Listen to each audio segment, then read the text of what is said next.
You are Locked On Phillies Postcast, part of Locked On Sports Philadelphia, on the Locked On Podcast Network.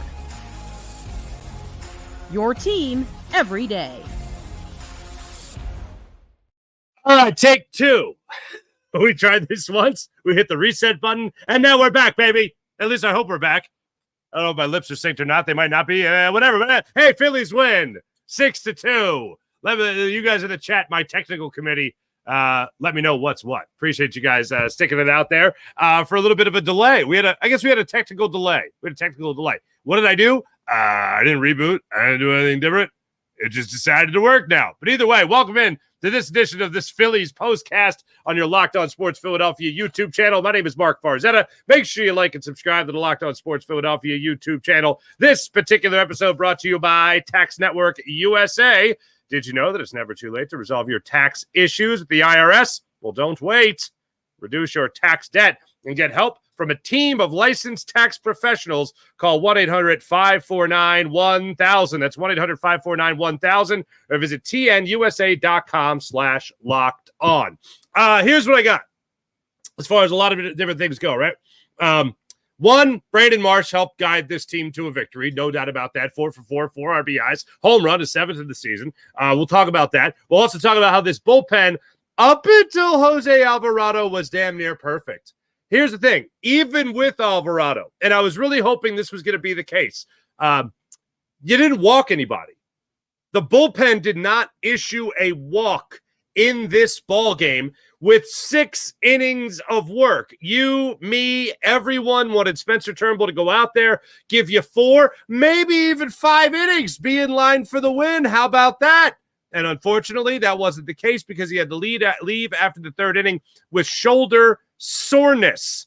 Not great. I saw it already that Michael Mercado might be making a start for the Phillies if Spencer Turnbull ends up not being able to go in his next start 5 days from now, or at least 5 games from now. Now that you already know Taijuan Walker's on the 15-day IL, you know that Spencer Turnbull has shoulder soreness after just 3 innings of work this afternoon, and Michael Mercado had been a starting pitcher in the minor leagues, came up and got 1 inning of work 2 days ago, and he came up and did a fantastic job, a 1-2-3-15 pitch inning in his major league debut, including the first batter he faced. He struck him out on a curveball in the dirt.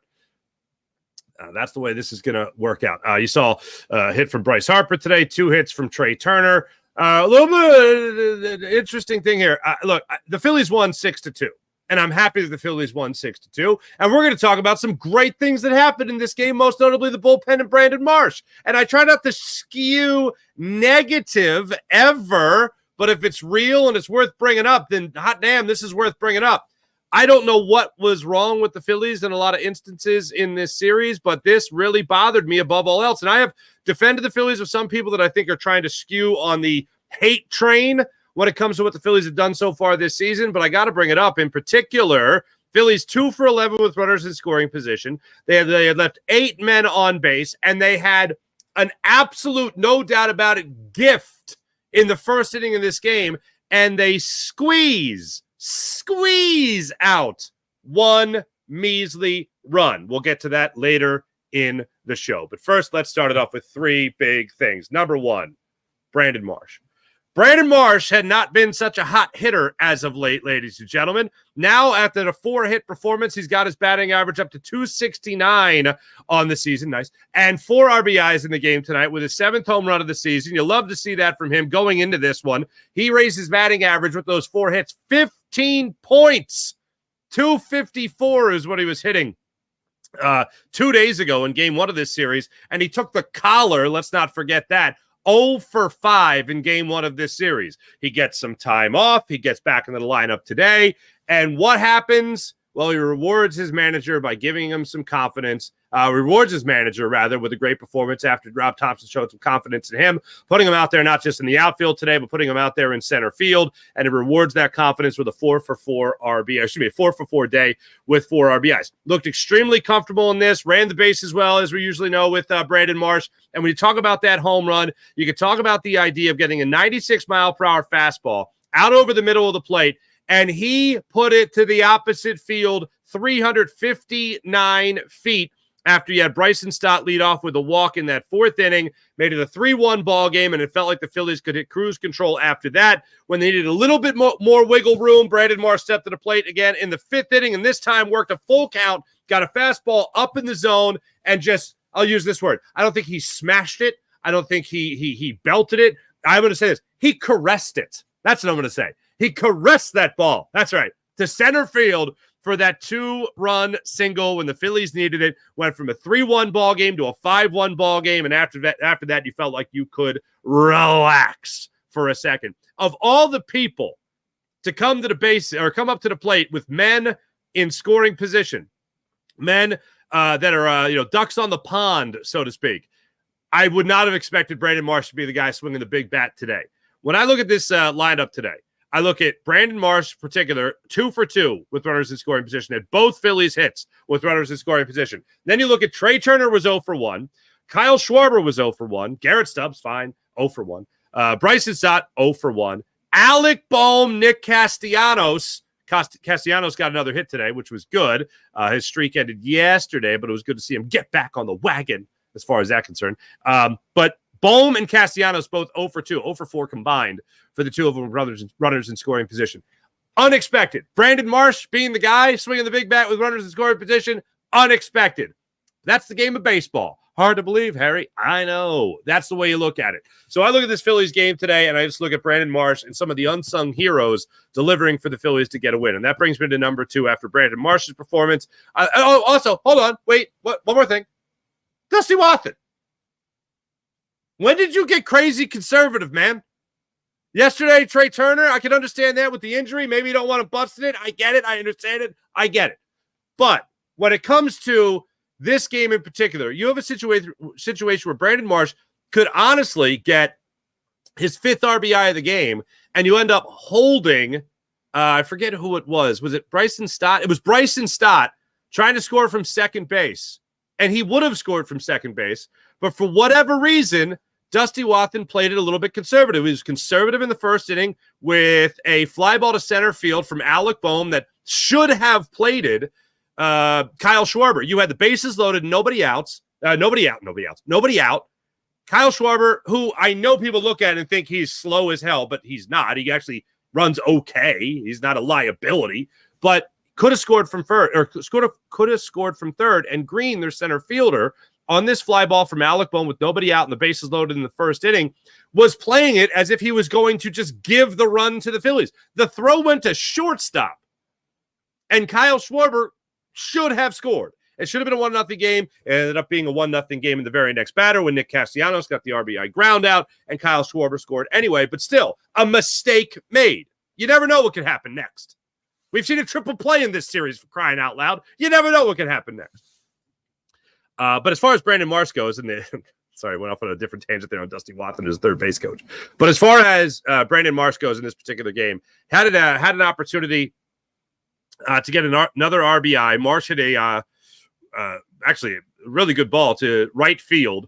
Bryson Stott was on second base. Wathan decides to hold him in the 8th inning, and then Dahl ends up coming up with the sac fly RBI to get that run in anyway. So both instances ended up not coming back to bite the Phils, but still, you would like to see the run cross the plate in that scenario when the run could very well cross the plate. I guess it was a 5-run game late. 4-run game. You didn't want to take the chance. Early in the ball game, I guess you thought you had Castellanos coming up later. I don't know. I don't know what Dusty Wathan was thinking after the Boehm sac fly to center field, but either way, just odd to say the least. But Brandon Marsh could have very well had 5 RBIs today. Either way, I'll take the 4 and the 4 for 4 performance. Number 2, the bullpen. Speaking about unsung heroes, after you had Spencer Turnbull leave the game after that 3rd inning, he only threw 36 pitches. The goal was to get him to 70. You knew that going into the game. So after the 3rd inning, you're thinking, wow, he's only at 36 pitches. You got to get to 70 pitches. He could certainly get to the 5th inning in this. He should get to the 5th inning in this. He should be at least flirting with a decision in this game, and in this case, most likely a win. Unfortunately, had that shoulder soreness. So then this is what had to happen. Gregory Soto came into the game. I don't think any of us felt comfortable about Gregory Soto coming into the game. But to his credit, he got 2 strikeouts, did not allow a base runner through 1 inning of work, used his 12 pitches to get through that 4th inning. Then Jose Ruiz got you an inning with 2 strikeouts. Then Strahm gave up just 1 hit but was able to get out of that. No problem. 18 pitches to get out of his inning. Kerkering came up. He hit a guy. And that was it. And then you had Hoffman come in. He was fine with 11 pitches in the 8th inning. Jose Alvarado, the only real blemishes there with the run being scored in the 9th inning to make it a 6-2 ball game. That was it. But the bullpen was spectacular tonight in a day that they had to be spectacular. There was nobody else you were giving the ball to for more than 2 innings at most. Turns out everybody came in here and just did their job for 1 inning. Jose Alvarado, obviously not the best of the bunch that came into the game, but you look at Soto, Ruiz, Strahm, Kerkering, Hoffman, and then Alvarado.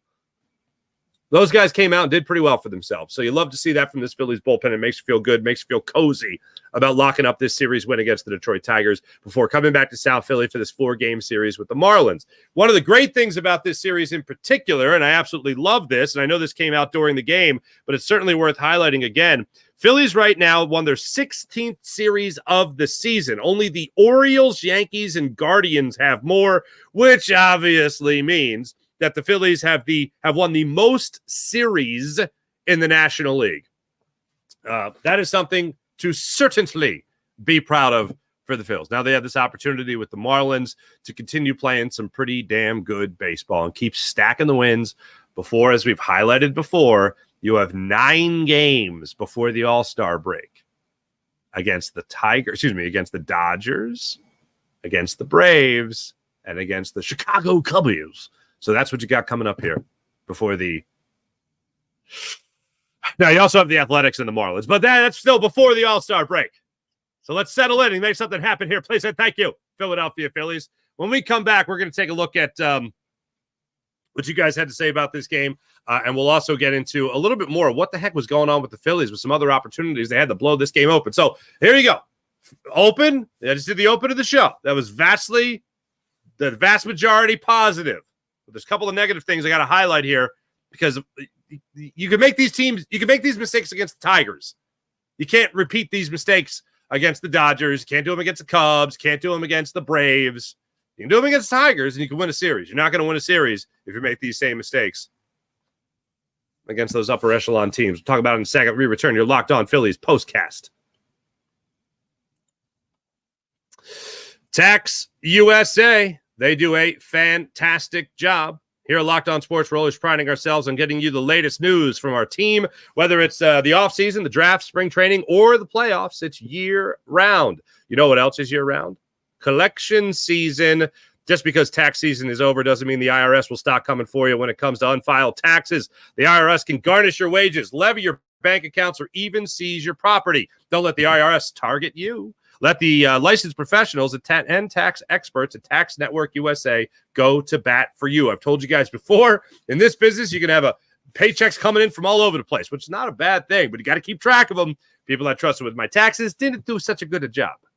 I had to call Tax Network USA, and they helped me out. For over 14 years of tax experience and an A-plus rating by the Better Business Bureau, Tax Network USA has saved their clients over $1 billion in tax debt. Whether you owe taxes, have complicated matters that require tax planning, or finally hit that parlay this season, and you need help correctly filing, call Tax Network USA at 1-800-549-1000 or visit tnusa.com/lockedon. See the link in the description below for more information with Tax Network USA. Oh, boy, eBay Motors. Passion, drive, patience. The formula for winning championships is also what keeps your ride or die alive. eBay Motors has everything you need to maintain your vehicle and level it up to peak performance. Superchargers, roof racks, exhaust kits, LED headlights, and so much more. Whether you're into speed, power, or style, hey, maybe even all of the above, eBay Motors has you covered with over 122 million parts for your number one ride or die. You'll always find exactly what you're looking for. With eBay Motors Guaranteed Fit, your part is guaranteed to fit your ride every time or your money back. Because at eBay Motors, you're burning rubber, not cash. With all the parts you need and the prices you want, it's easy to make your car the MVP and bring home huge wins. Keep your ride or die alive at ebaymotors.com. That's ebaymotors.com. Eligible items only. Exclusions apply. eBay guaranteed fit, only available to U.S. customers. All right, before we get into our chat check, I do have to talk a little bit more about what went on in that first inning, because these are the issues. That you had 9 pitches thrown in that first inning by Holton, who, of course, yes, was the opener. 9 pitches thrown by him, 3 men on base. You have the bases loaded and nobody out. 9 pitches. Bohm flies out to center field. You don't tag up on that still. Why? I don't know. You squeeze out 1 run thanks to Nick Castellanos' properly placed ground out to shortstop. You have Kyle Schwarber cross the plate. So you got second and third now with 2 outs as the runners advanced. And Stott steps up there and hits a ground ball to second base for the final out of the inning. Alec Bohm has been amongst the best in RBIs. Alec Bohm is the best at doubles in the National League, in baseball, excuse me. The fact that he was able to get you a fly ball to center field in that situation, regardless of Kyle Schwarber being on third base or not, a run needs to cross the plate there. That's on Dusty Wathan. Castellanos putting a ball in play. He had a number of good at-bats. I can't remember the last time Nick Castellanos had a double-digit at-bat like he did in this game in the 8th inning, I think it was. 10 pitches. 10 pitches for Nick Castellanos. Yeah, he worked a walk to lead off the 8th inning. Stott ended up grounding into the fielder's choice that got Castellanos out at second base, but then Stott stayed on the bag at first, was able to steal second, and then later come on to score on that sac fly RBI by David Dahl. But Castellanos, back to him, had some really good at-bats in this game. 6-pitch at-bat, 7-pitch at-bat, 10-pitch at-bat. We don't see that from Nick Castellanos. But to see him at least get contact in that situation and not just strike out on a low and away slider or whatever he had, that was a great thing to see from him. You get 1 in it. You get 1 run. You give it right back after a leadoff home run by Matt Vierling. And then later in the ballgame, you have some other opportunities to try to cash in. And Brandon Marsh was the man to make sure you delivered in those situations. So kudos to him again. But the Phillies can't have situations like that. And it's not the first time you've seen them come up small with the bases loaded and nobody out. Squeaking out runs with this lineup ain't going to do it. No excuses. No excuses. Now you're going to be facing another team. You don't want to play down to your opponent, and I know they're a divisional team, and those are tough games, blah, blah, blah. But the playing down to your opponent stuff needs to be a thing of the past when it comes to this Phillies team. Let's get to the chat check and see how you guys are doing. Crazy what's going on.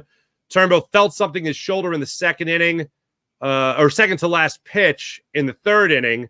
Might miss time. Great. Tampa Eagle, thank you for your technical directing. I appreciate it. With Turnbull and Walker out, who would be the 5th starter? Remo has it as well. Mercado will get that opportunity. Crazy. He's into it. 801 Phillies fan. Turn it off. Turn it on again. Professional IT opinion. Thank you very much. This is what happens when you're not here, Farzi. What? The guys get hurt? I was back and they won. Hey, the game that Connor Thomas did for us, the Phillies won 12-1. I came back the next day. They won again. Yesterday they lost, but today they won again. So here we are. How about that? Bullpen says, seriously, Larry. I like that name. Marsh Madness. Hells yeah. One of the things I really like from Brandon Marsh, 96 mile per hour fastball, little low in the zone, but middle of the plate, takes it the opposite way for the home run. Got a fastball on that 3-2 pitch up in the zone for his 2-run single. Up in the zone, just, again, caressed it. And then got the single to right field, again, later in the ball game to make sure the Phillies offense still had a little something extra left in it. I'm all for it, baby. I'm all for it. Leave Turnbull in the lineup.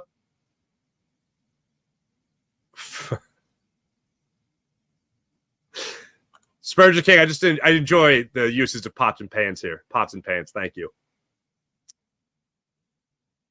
Shame about the Turnbull injury. You know he wanted to stick it to his old team. Yes, he did. Way too many strikeouts. This series had a bunch of strikeouts, but they also had a lot of hits. What was it, the first game of the series? 15? Was it 15 strikeouts? 17 strikeouts, 15 hits in game 1. Today, 10 strikeouts, 12 hits. Feast or famine. Rimo, Ks don't actually bother me that much, and out is an out. Not the most productive out, but hey. Well, it's not a productive out. That's the only thing. Like, for instance, if Nick Castellanos strikes out, instead of puts the ball in play with the bases loaded and nobody out, or excuse me, in that situation, 1 out, you get nothing. You lose, sir. So that's why, and I know, Rimo, that was a big thing in the Gabe Kapler days of the Phillies, especially with Rhys Hoskins. Like, well, a strikeout isn't the worst thing. Like, really? That means you're not putting the ball in play. I don't know if you heard this phrase before. It's the least analytic thing ever, but here it is. Ready? You put the ball in play and good things happen. You don't put the ball in play, nothing happens. Except you get an expedited trip back to the dugout.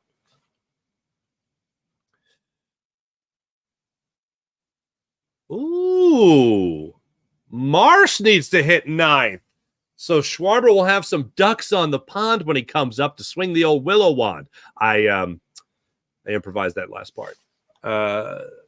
She's Louise. 35 strikeouts in 3 games. Yeah, that's not good. Wathan cost, seriously, Larry. I feel like that's a Curb reference. Seriously, Larry? Oh, it's a POSTCAST. All right. Oh, sorry, that was Seinfeld. Excuse me. Wathan cost Bowman RBI. He cost Marsh an RBI. I don't like it.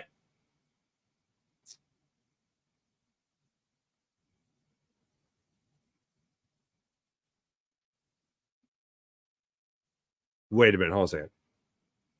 It's worth having Schwarber run the bases merely for hilarity. His base running reminds me of Chris Farley doing. I've seen the comparisons between him and Ted, the talking teddy bear. I haven't seen the comparisons between him and Chris Farley, and that too is hilarious. Thank you, Spurgeon King, for putting that mental note in my brain. Was Marsh limping at some point? I thought I saw the same thing. I don't know. Reminds me of the scene in Moneyball when Jonah Hill is talking about the guy who runs funny. Nobody wants him because he runs funny. Nobody wants him because he throws funny.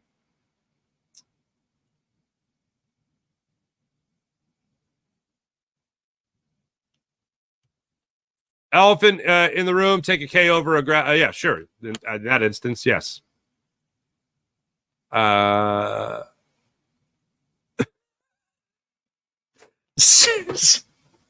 Seriously, Larry, I never hit parlays. Suck on that, IRS. That's fantastic. Thank you. All right, when we come back, we'll take a look where the Phillies are headed after this. Keep on chatting. You guys are on fire. You guys are fantastic. Be back in a second. You're locked on Phillies Postcast. Oh, my goodness gracious. If you guys don't know about how amazing LinkedIn is, you are missing out.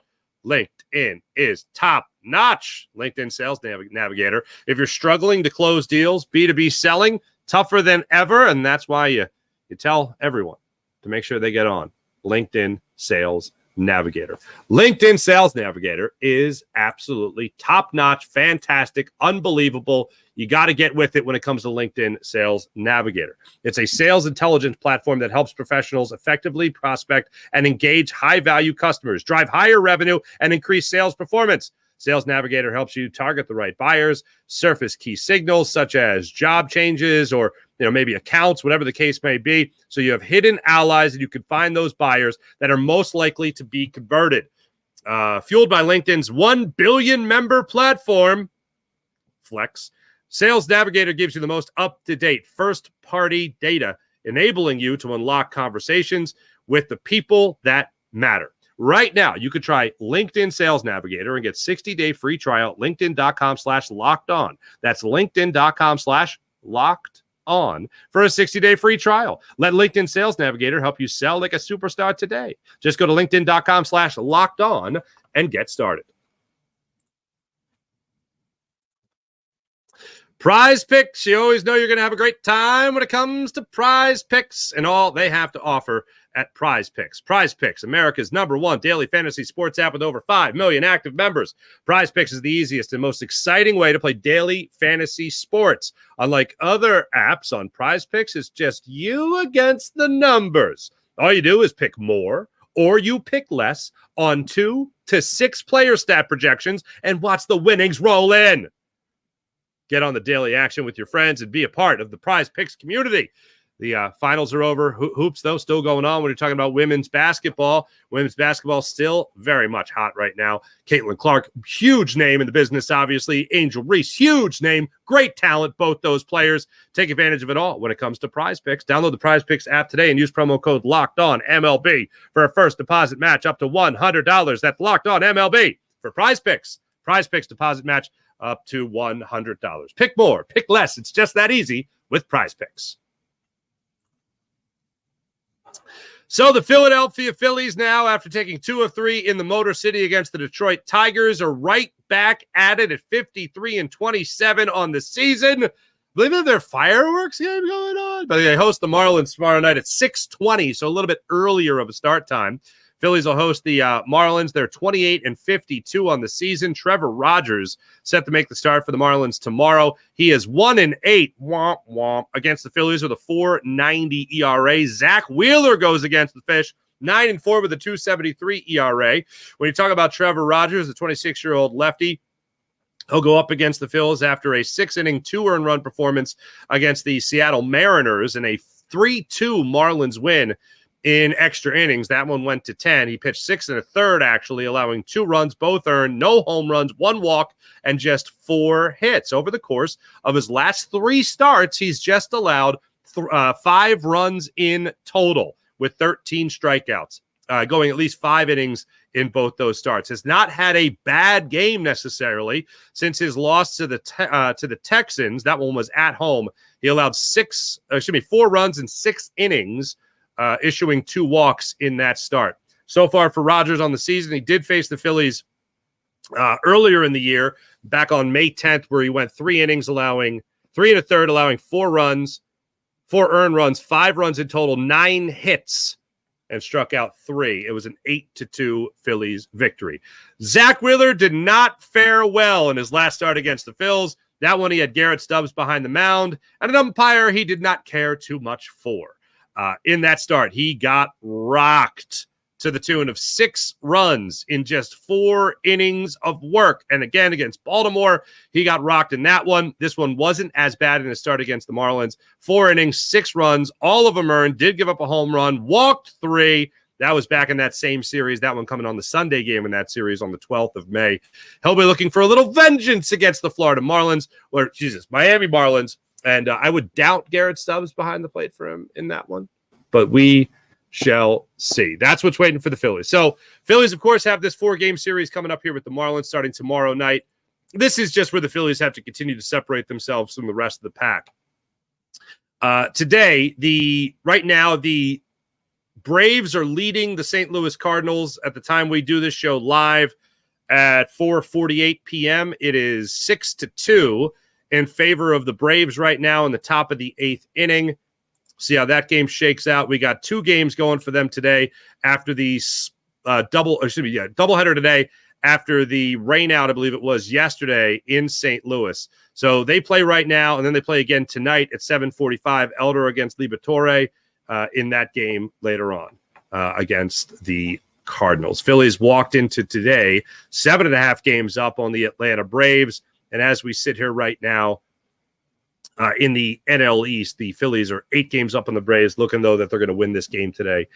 And the Phillies look like they'll stay 7.5 games up on them. We'll see what the Braves do tonight in the second game of the Twin Bill in St. Louis. Thanks for watching. Thanks for listening. My name is Mark Farzetta. Make sure you guys hit like and subscribe on the Locked On Sports Philadelphia YouTube channel. That's Locked On Sports Philadelphia. Make sure you hit like and subscribe on that. I'll be back with you guys tomorrow night, 6:20 start time for the Phillies and Marlins. And I'll be on with you guys right after that with no technical difficulties. So we'll get started on time. Thanks for watching. Thanks for listening. Like and subscribe. Locked On Sports Philadelphia, Locked On Phillies postcast. Thanks, everyone. See you tomorrow.